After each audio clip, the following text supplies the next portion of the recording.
اللجل اللجل اللجل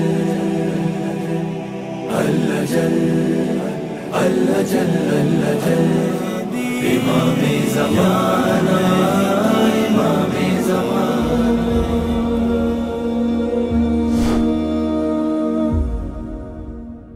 ہماری گفتگو جو تھی وہ چل رہی تھی کہ جو امیر المومنین نے گواہی دی تمام اصحاب نے، صحابہ نے امیر المومنین کے لیے کہ جو بدر کے صحابی اٹھے اور 12 پھر اور وہ جو پوری تعداد تھی.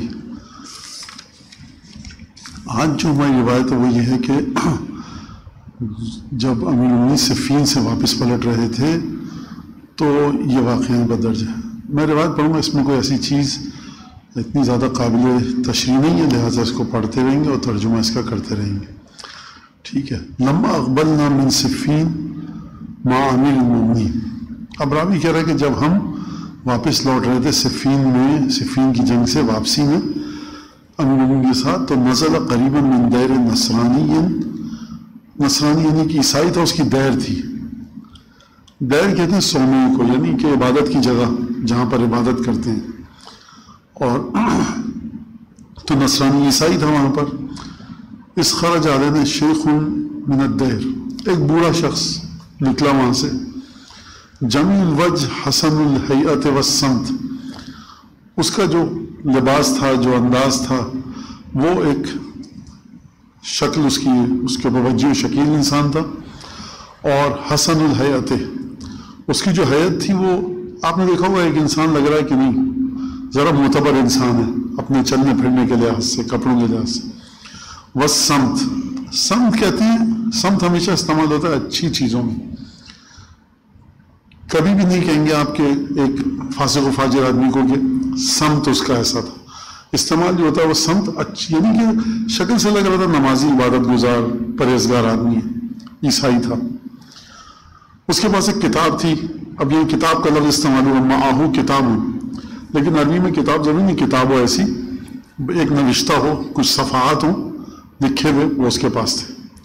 حتی اتی امیر المومنین فسلم علیہ، امیر المومنین کے پاس آیا اور آگے سلام کیا. اور پھر اس کے بعد اس نے کہا کہ انی من نسل حواری عیسیٰ ابن مریم، میں حضرت عیسیٰ کے حواریوں کی نسل میں سے ہوں. وکان افضل حواری عیسیٰ الاثنی عشر، اور جو 12 حواری تھے حضرت عیسیٰ کے شاگرد کہیے، صحابی کہیے، ساتھ ساتھ رہتے تھے جو، تو اس میں وہ افضل ترین تھا جس کی میں نسل سے ہوں. وَأَحَبُّهُمْ إِلَيْهِ، سب سے زیادہ اس سے محبت کرتے تھے اور سب سے زیادہ اس کو برتری اور فوقیت دیتے تھے. اور حضرت عیسیٰ جب دنیا سے جانے لگے، اوصى إِلَيْهِ وَدَفَعَ إِلَيْهِ كُتُبَهُ وَعِلْمَهُ وَحِكْمَتَهُ، تو حضرت عیسیٰ نے جو اپنا علم اور اپنی چیزیں تھیں بہت ساری وہ اس کو دی. فلم يزل اہل هذا البيت على دینه، اب یہ جو ہم جو گھر والے ہیں اپنے بارے میں کہہ رہا ہے یہ عیسائی، تو ہم اسی دین پر ہیں. متمسکین بملته، ہم اسی وصیت کے اوپر چل رہے ہیں اور ہم حضرت عیسیٰ کے دین سے ہٹے نہیں ہیں، ہم نے کوئی تحریف اس میں نہیں کی. لم یکفروا ولم یرتدوا ولم یغیروا، نہ ہم کافر ہوئے، ہم نے حضرت عیسیٰ کے دین کو چھوڑا نہیں.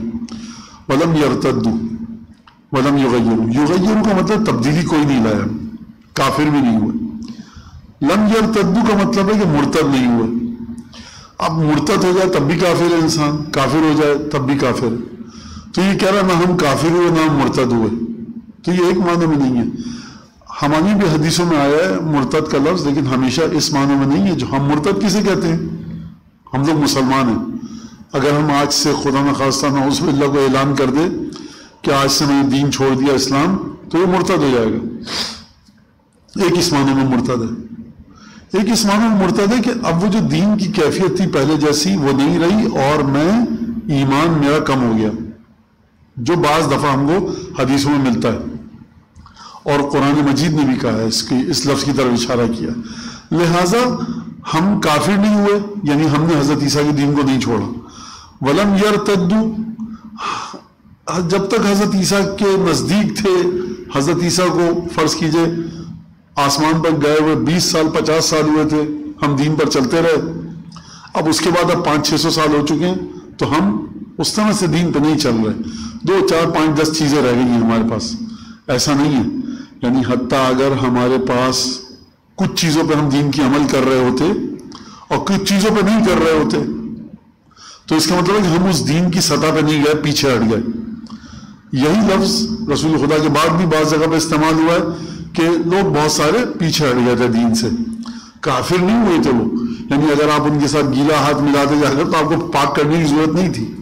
یعنی کیا مطلب؟ پیچھے ہٹ گئے تھے. وہ جو سطح تھی وہ سطح پر نہیں رہے تھے. اس کا علماء نے معنی کیا ہے. لہٰذا ولم یرتدوا، یہ دین کے اوپر اسی طرح سے عمل کر رہے ہیں، ہم نیچے نہیں آئے. ایسا ہوتا ہے. مطلب فرض کیجئے کہ کوئی کیا پردادا کے زمانے تک تو ہمارے چلا، پھر دادا ہمارے اور نیچے آئے، ہمارے والد اور نیچے آئے، ہم بالکل ہی اب جا چکے ہیں ادھر.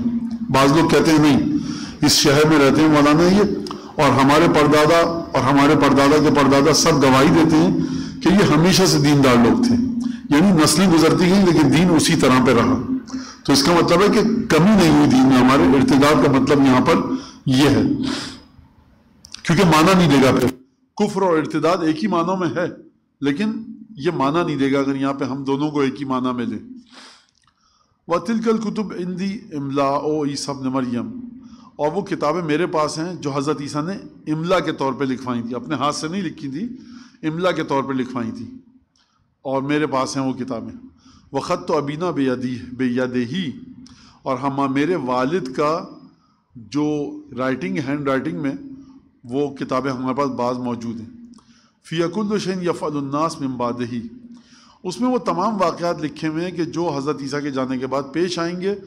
وَاسْمُ مَلِكٍ، ایک کے بعد ایک بادشاہ کا نام لکھا ہوا ہے، کون سا بادشاہ آئے گا، پھر کون سا بادشاہ آئے گا، پھر کون سا بادشاہ آئے گا.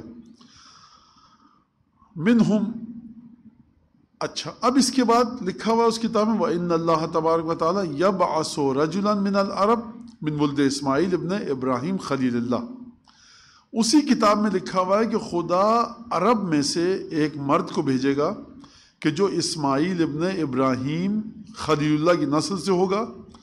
ایک ایسی زمین سے آئے گا، ایک ایسے وطن سے آئے گا جس کا نام ہوگا تہامہ. تہامہ کس کو کہتے ہیں؟ اگر آپ سعودی عرب کا نقشہ آپ کے ذہن میں ہو، ایک تو سعودی عرب کا حصہ جو بالکل اوپر عراق سے ملتا ہے، صحیح، اس کو کہتے ہیں نجد. ایک بالکل نچلا حصہ ہے کہ جو بلیک سی جس کو کہتے ہیں اس سے ملتا ہے، نہیں معذر ریڈ سی، جس کے اس طرف کیا ہے، ایتھوپیا ہے، افریقہ ہے. سعودی عرب کا ایک حصہ جو ہے اس کا منہ کہاں پر ہے؟ افریقہ کی طرف ہے. ایک حصہ جو ہے اوپر کی طرف ہے، عراق سے ملتا ہے. جو عراق سے ملتا ہے اس کو نجد کہتے ہیں. جو یمن کے ساتھ ملتا ہے اور جس کے سامنے افریقہ ہے اس کو کہتے ہیں تہامہ. بیچ والے سب سے بڑے حصے کو کہتے ہیں حجاز. تو تہامہ جو ہے یہ مکہ، مدینہ اور یہ یمن تک کھنچتا ہوا جاتا ہے. نجران بھی جو جہاں پر مناظرہ جہاں سے لوگ کرنے آئے تھے وہ بھی تہامہ کے اندر کہلایا جاتا ہے. خیر، اب یہ بات ہو گئی یہاں پر کہ وہ تہامہ کی سرزمین سے آئے گا. اب تہامہ جو ہے وہ بہت لمبی پٹی ہے، ایک بہت بڑی پٹی ہے. جیسے ہم کہتے ہیں نا ہندوستان پاکستان کے لوگ کہ سمندری پٹی جو ہماری مل رہی ہے ہندوستان کے ساتھ، یا ہندوستان والے کہتے ہیں ہماری سمندری پٹی، تو وہ پورے ملک کی بات نہیں ہو رہی ہوتی، ایک بیلٹ کی بات ہو رہی ہوتی ہے. ہمارے یہاں پاکستان میں کہتے ہیں سرائکی بیلٹ، فرض کیجئے کہ جہاں پر سرائکی بولی جاتی ہے. تو وہ ایک علاقہ ہوتا ہے، حصہ ہوتا ہے جہاں پر یہ. خیر، تو اس میں زیادہ واضح ہے بات. تہامہ سے آئے گا. من قریۃ، تہامہ کی جو سرزمین ہے اس میں ایک قریہ ہوگا، بستی ہوگی، اس کا نام ہے مکہ. اس کا نام ہوگا یقال لہ احمد. اچھا، اب یہ احمد جو ہے قرآن کے اندر بھی رسول خدا کا نام آیا ہے احمد. اور کس عنوان سے آیا ہے؟ حضرت عیسیٰ نے جب اپنی امت کو، اپنی قوم کو خوشخبری دی ہے کہ میرے بعد ایک نبی آئے گا، تو وہاں پر احمد کا نام لیا ہے رسول اللہ کا، محمد نہیں کا. لہو اسنا عشر اسمن و ذکر مبعثہ و مولدہ و مہاجرتہ و من یقاتلہ. وہاں پر جو آخری نبی آئے گا، اب یہ عیسائی کہہ رہا ہے حضرت علی علیہ السلام سے، تو محمد کے 12 نام ہیں. وہ کیسے نبی بنایا جائے گا، کہاں پر پیدا ہوگا، ہجرت کیسے کرے گا، من یقاتلہ کون اس کے ساتھ جنگ کرے گا، من ینصرہ کون اس کی مدد کرے گا، ومن یعادی ہے کون اس کی اس سے دشمنی کرے گا، وما یعیش کب تک کس طرح سے زندگی گزارے گا وہ اپنی، وما تلقى امتہ بعدہ اور محمد کے جانے کے بعد امت کو کون سے حالات درپیش آئیں گے. ٹھیک ہے. اب یہ جو ہم سب یہاں پڑھ رہے ہیں، قرآن مجید کہتا ہے کہ یہ ہمارے آخری نبی کو اس طرح سے پہچانتے تھے کہ جس طرح سے اپنی اولادوں کو پہچانتے ہیں. تو یہ قرآن کی آیت کو اگر آپ پڑھیں اور اس حدیث کو پڑھیں، حدیث کی فرض کی ہے کہ یہ آپ کو پیپر پہ ملی ہے جو ایک دیوار پہ چپکا ہوا تھا، آپ پڑھیں اس کو تو آپ کی سمجھ قرآن کہہ رہا ہے کہ یہ اہل کتاب اس طرح سے پہچانتے ہیں رسول اللہ کو جس طرح سے انسان اپنے بچوں کو پہچانتا ہے. تو یہ کب ہوگا؟ جب ہوگا جب اس طرح کوئی واقعہ ہو کہ پچھلی کتابوں میں ذکر ہو رسول اللہ کا پورا بہترین طریقے سے ذکر ہو. تو یہ حدیث ہم کو بتا رہی ہے کہ کس طرح سے رسول خدا کا ذکر تھا کس کتاب میں، جو حضرت عیسیٰ نے لکھوائی تھیں اپنے شاگردوں کو، اپنے حواریوں کو. اس کے علاوہ انجیل میں بھی تھا یہ ذکر رسول اللہ کا، یہ جو آپ پڑھتے ہیں. توریت کے اندر جناب امیر المومنین کا ذکر ہے، ائمہ کا ذکر ہے پنجتن کا. خیر، اب یہاں پر یہ بات ختم ہو گئی. وما تلقى امتہ بعدہ، اور امت کو جو حالات پیش آئیں گے رسول کے جانے کے بعد. الی ان ینزل عیسی ابن مریم من السماء، یہاں تک کہ عیسیٰ آسمان سے نازل ہوں گے. اب دیکھیے یہ جو جملہ ہے، عیسائی کہتے ہیں کہ سولی پہ ٹانگ دیا گیا اور سولی دے دی گئی، شہید ہو گئے حضرت عیسیٰ. عیسائی کہتے ہیں، قرآن کہتا ہے نہیں ہوئے. اب یہ نصرانی کہہ رہا ہے جو عالم تھا کہ عیسیٰ آسمان سے نازل ہوں گے. اب اس کے پاس یہ لکھا ہوا ہے، لیکن یہاں پر کوئی جواب دے سکتا ہے کہ شہید تو ہو گئے تھے عیسیٰ، لیکن شہید ہونے کے بعد دوبارہ خدا آسمان سے نازل کر دے گا، اس میں کیا حرج ہے؟ تو اس سے ہم کو ایک تائید تو مل سکتی ہے اس بات کی کہ یہ کہہ رہا ہے آسمان سے نازل ہوں گے. اس کا مطلب ہے یہ نہیں مان رہا اس حدیث کے مطابق یہ عیسائی، اس کے پاس جو لکھا ہوا ہے کہ حضرت عیسیٰ شہید ہوئے ہیں. ایک اشارہ مل سکتا ہے، مکمل تائید ہم نہیں کہہ سکتے 100% یہی بات کہی جا رہی ہے. بہرحال وفی ذالک الکتاب 13 رجلا من ولد اسماعیل، اور میرے پاس جو وہ کتاب آئی ہے نا میرے باپ دادا سے، کس سے کہہ رہا ہے؟ مولا علی سے. جو میرے پاس کتاب آئی ہے میرے باپ دادا سے ہوتی ہوئی، اس میں 13 مردوں کے نام ہیں جو اسماعیل ابن ابراہیم کہ جو خلیل اللہ تھے، ابراہیم ان کا بیٹا اسماعیل، اس کی اولاد سے تعلق رکھنے والے، اس کی نسل سے 13 مردوں کے نام ہیں. ٹھیک ہے. من خیر خلق اللہ ومن احب خلق اللہ الیہ، کہ وہ کہ جو خدا کی مخلوق کے سب سے بہترین ہے اور خدا اپنی مخلوق میں سب سے زیادہ محبت انہی سے کرتا ہے. واللہ، اور خدا، ولی لمن والا ہوں، خدا سرپرست ہے ان لوگوں کا کہ جو ان کو ان کی سرپرستی کو قبول کرے، یا خدا اس سے محبت کرے گا جو ان کے ساتھ محبت کرے. اب والا، موالات کا معنی آپ جو بھی لیجئے لغت کے اندر مختلف معنی ہے. محبت کا معنی ہے جڑے رہنے کے معنوں میں ہے، جو ان سے جڑا رہے گا خدا اس سے جڑا رہے گا. جو ان کو ولی مانے گا اپنا خدا اس کو اپنا ولی مانے گا، یا اور خدا اس کا ولی بن جائے گا. مختلف معنی کیے جا سکتے ہیں ان 13 کے بارے میں. عدو لمن عاداہم، خدا اس کا دشمن ہوگا جو ان 13 کا دشمن ہوگا. من اطاعہم اہتدی، جو ان کی اطاعت کرے گا وہ ہدایت پا جائے گا، اور جو ان کو ٹھکرائے گا، جو ان کی نافرمانی کرے گا، وہ گمراہ ہو جائے گا. طاعتہم للہ طاعت، خدا کو سامنے رکھ کر، قربتاً اللہ، یعنی خدا کے حکم کے مطابق جو ان کی اطاعت کرے گا وہ خدا کا مطیع کہلایا جائے گا. یعنی ان کی جو اطاعت کرے گا ایسا ہے کہ اس نے خدا کی اطاعت کی. ان کی اور خدا کی اطاعت میں کوئی فاصلہ نہیں ہے. ومعصیتہم للہ معصیۃ، اور جو ان کی معصیت کرے گا وہ خدا کی معصیت کہلائی جائے گی. ان کی جو نافرمانی کرے گا. مکتوبۃ اسماءہم، ان کے نام لکھے ہوئے ہیں. وانسابہم، ان کے باپ دادا کے نام لکھے ہوئے ہیں. ونعوتہم، ان کی صفتیں لکھی ہوئی ہیں. فرض کیجیے ائمہ کی صفات تھیں. امام محمد تقی علیہ السلام کے بارے میں کچھ صفات ہیں، امام باقر کی کچھ صفات ہیں، امیر المومنین کی کچھ صفات ہیں، ظاہری صفات. آنکھیں کیسی تھیں، ناک کیسی تھی، چہرہ کیسا تھا، داڑھی ریش مبارک کیسی تھی، سر کے بال کیسے تھے، امام زمانہ کے بارے میں دانت کیسے تھے، وہ تمام کی تمام ظاہری صفات ان کی لکھی ہوئی ہیں. وَكَمْ يَعِيشُ كُلُّ رَجُلٍ مِّنْهُمْ، اور ان 13 میں سے لکھا ہوا ہے ہر انسان 13 جو نام لکھے ہوئے ہیں ہمارے پاس لکھا ہوا ہے کہ کتنا زندگی گزارے گا، وہ کتنا جیے گا. واحد بعد واحد، ایک کے بعد ایک. ایسا نہیں کہ 13 ایک ساتھ آئیں گے، ایک جائے گا تو دوسرا آئے گا، یہاں تک کہ 13 کا سلسلہ ختم ہو جائے گا. وَكَمْ رَجُلٍ مِّنْهُمْ يَسْتَتِرُ بِدِينِهِ وَيَكْتُمُهُ مِنْ قَوْمِهِ، اور ان میں سے کتنے لوگ ایسے ہوں گے ان 13 میں سے کہ جو اپنے دین کو لوگوں سے چھپائیں گے، اور کیسے ہیں کہ جو اپنے لوگوں سے کتمان کریں گے، پردہ ڈال کر رکھیں گے اپنے دین پر. اور بعض ایسے ہیں جو اپنی قوم سے اپنے لوگوں سے دین کو چھپائیں گے. وَمَنِ الَّذِي يُظْهِرُ مِنْهُمْ، اور ان میں سے کون ہے جو اپنے دین کا کھل کر اظہار کرے گا. وَيُنْقَادُ لَهُ النَّاسِ، اور کون ہے ان میں سے جس کے سامنے تمام لوگ اس کے مطیع ہو جائیں گے، یہاں تک کہ عیسیٰ آسمان سے نازل ہوں گے. کس پر نازل ہوں گے؟ ان 13 میں سے جو آخری ہے. اب آپ یہ دیکھیے کہ یہ جو جملہ ہے کہ ان میں سے 13 میں سے کون اپنے دین کو چھپائے گا، رسول خدا، امیر المومنین، امام حسن، امام حسین، ان کے بارے میں ہمیں نہیں ملتا کہ ان ائمہ نے تقیہ کیا ہو. بعد کے ائمہ کے بارے میں ہے کہ انہوں نے تقیہ کیا. یہ تقیہ کی بحث بڑی پیچیدہ ہے، یعنی خود یہ اتنا آسان نہیں ہے مسئلہ.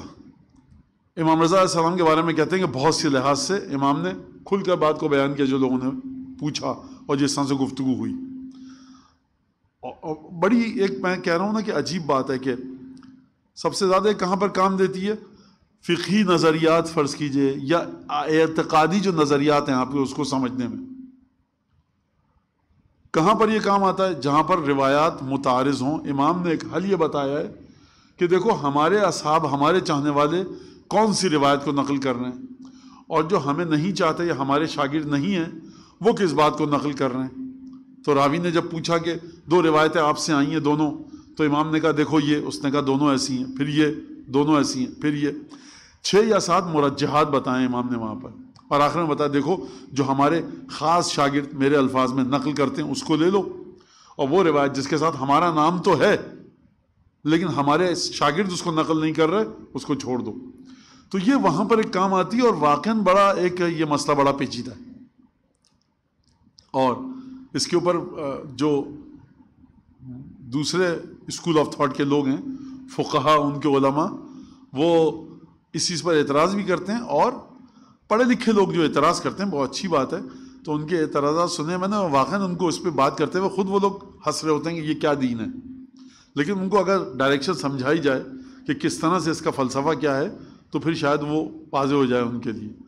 لیکن یہ ایک بہت بڑا چیپٹر ہے کہ کون دین میں سے اپنے دین پر پردہ ڈال کے رکھے گا، کون دین کو چھپائے گا اپنی قوم سے مکمل طریقے سے، کون ہے جو اپنے دین کو ظاہر کر دے گا یہاں، اور اس کے سامنے تمام لوگ جھک جائیں گے، یہاں تک کہ حضرت عیسیٰ ابن مریم علی آخرہم، ان 13 میں سے جو آخری ہوگا اس پر نازل ہوں گے، یعنی اس کے سامنے نازل ہوں گے.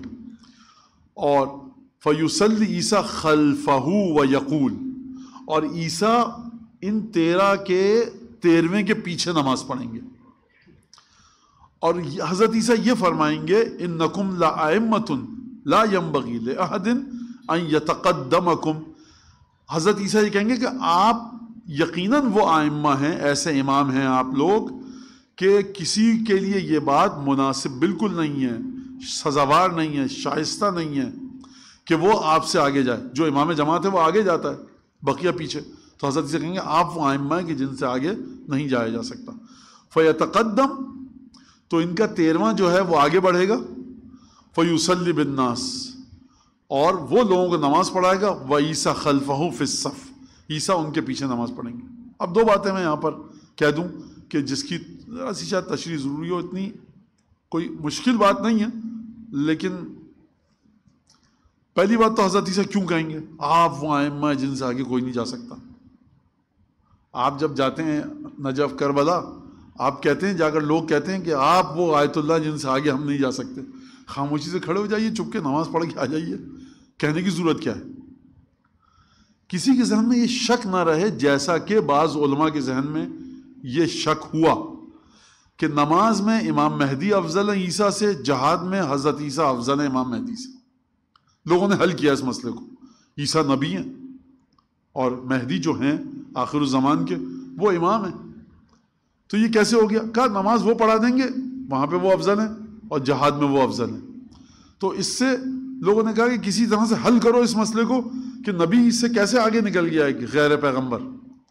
یہ ایک بڑا مسئلہ تھا لوگوں کے لیے، جس کو بعض نے اس مسئلے کو حل کیا اس طرح سے۔ تو حضرت عیسیٰ ایک اور مسئلہ بھی ہے، جب حضرت عیسیٰ آئیں گے بہت سارے عیسائی یہودی امام زمانہ تک آ جائیں گے، بہت سے کفار، بہت سے بت پرست، حتیٰ روایت کے اندر ہے کہ سیاہ فام لوگ جو افریقی ہیں وہ آئیں گے اس طرح، اور امام نے فرمایا کہ تم سے زیادہ ان کی تعداد ہوگی۔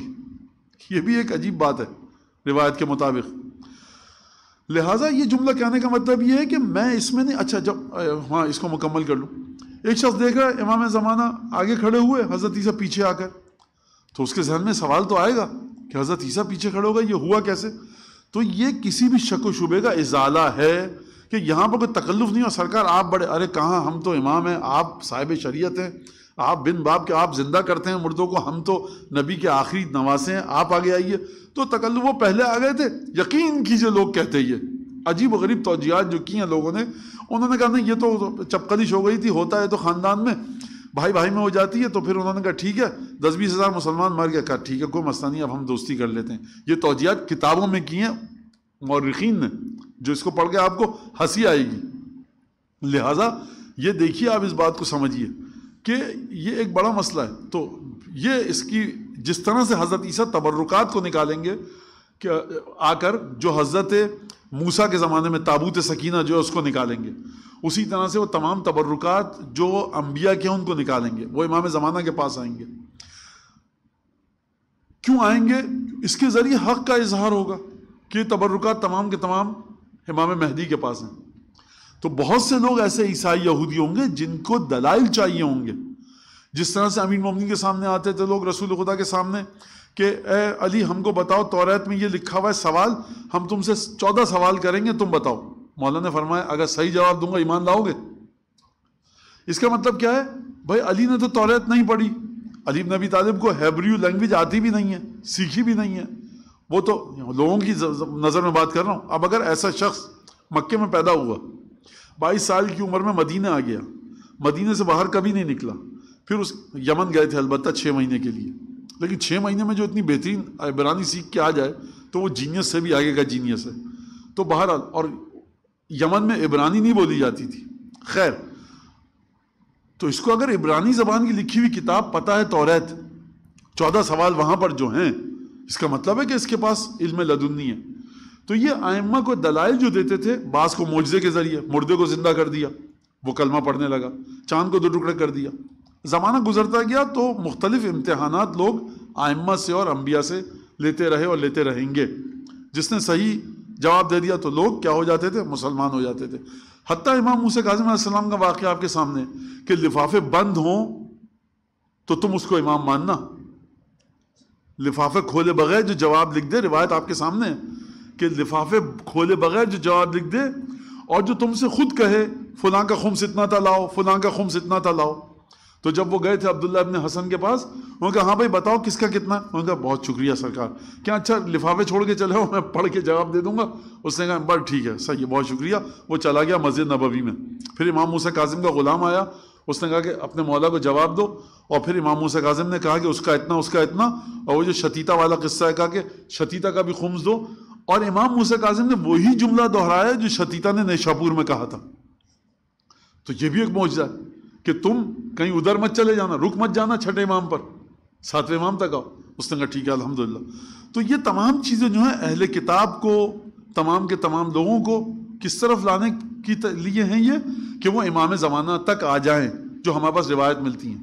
اور علماء نے بھی اس کی تشریحات اسی طرح سے کی ہیں۔ جب ان سے پوچھا آپ کہ یہ کیا ہے تابوت سکینہ اور حضرت موسیٰ کا عصا اور وہ تمام چیزیں، تو ان کی جو انہوں نے تشریح کی ہے اس کی، یا تعویل کہی ہے، توجیہ جو بھی کہی ہے، وہ یہی کی ہے کہ یہ تمام کے تمام تبرکات 2 وجہ ہے۔ ایک تو یہ کہ ذوالفقار فرض کیجئے ایک جگہ رکھی ہوئی ہے، یہاں ٹیبل پہ رکھی ہے ذوالفقار، فرض کیجئے امام زمانہ وہاں ہے، میں اٹھا کے لے کے چلا جاؤں گھر اپنے، یہ حق امام کا ہے۔ یعنی سمجھ رہے ہیں، جس طرح سے اگر امام کی محفل میں آپ ہوں